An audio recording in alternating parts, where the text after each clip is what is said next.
Fee reimbursement కావచ్చు, రాజీవ్ ఆరోగ్యశ్రీ కావచ్చు, ఇలాంటి సంక్షేమ పథకాలను ముఖ్యమంత్రులు మారినా, పార్టీలు అధికారంలో మారినా పథకాలను తొలగించలేనంత బలమైన ముద్ర వైఎస్ఆర్ గారు వేయడం జరిగింది.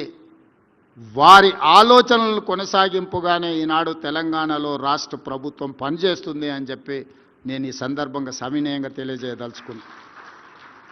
రాజీవ్ ఆరోగ్యశ్రీ ఆనాడు రాజశేఖర రెడ్డి గారు 2 లక్షలతో ప్రారంభిస్తే ఈనాడు 10 లక్షల రూపాయలకు పెంచి రాజీవ్ ఆరోగ్యశ్రీని మేము కొనసాగిస్తున్నాం. ఫీజు రియంబర్స్మెంట్ని దళితులు, గిరిజనులు, ఆదివాసీలు, బలహీన వర్గాలకు సంబంధించిన పిల్లలే కాదు, మైనారిటీల పిల్లలు చదువుకోవాలి, డాక్టర్లు, లాయర్లు, ఇంజనీర్లు కావాలి అని 4% వైఎస్ రాజశేఖర రెడ్డి గారు రిజర్వేషన్లు ఇచ్చిన మైనారిటీ రిజర్వేషన్లను కూడా ఈనాడు కాంగ్రెస్ పార్టీ కొనసాగిస్తుంది. ఆ రిజర్వేషన్లతో పాటు ఈరోజు ఫీజు రియంబర్స్మెంట్ను కూడా ఈరోజు మేము కొనసాగిస్తున్నాం.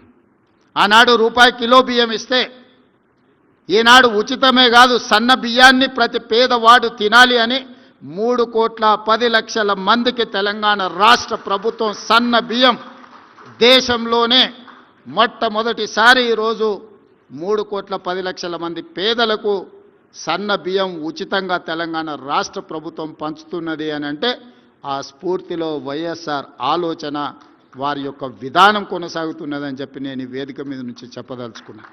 ఒకనాడు ఒరేసుకుంటే ఉరి వేసుకున్నట్లనే అని ఆనాటి ముఖ్యమంత్రి అంటే, మా ప్రభుత్వం ఏర్పడ్డ తర్వాత వరి వేసుకోండి, చివరి గింజ వరకు కొంటాము అని భరోసా ఇవ్వడమే కాదు, ఆ వరికి కనీస మద్దతు ధరతో పాటు 500 రూపాయల బోనస్ ఇచ్చిన ప్రభుత్వం మాది.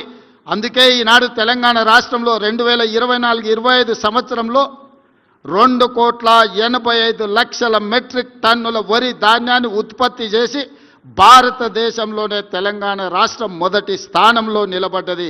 ఒకనాడు ఆంధ్రప్రదేశ్, ఈస్ట్ వెస్ట్ గోదావరి జిల్లాలు వరి అత్యధికంగా పండిస్తారని చర్చ ఉండేది. కానీ ఈనాడు నిజామాబాద్, కరీంనగర్ జిల్లాలు దేశంలోనే అత్యధిక వరి పండించే జిల్లాలుగా దేశంలోనే 2,85,00,000 క్వింటాళ్ళ వరి ధాన్యాన్ని ఉత్పత్తి చేస్తే ప్రతి గింజను మా ప్రభుత్వం కొన్నది, 500 రూపాయల బోనస్ కూడా ఇచ్చింది అని చెప్పి నేను ఈ సందర్భంగా గర్వంగా చెప్పదలుచుకున్నాను.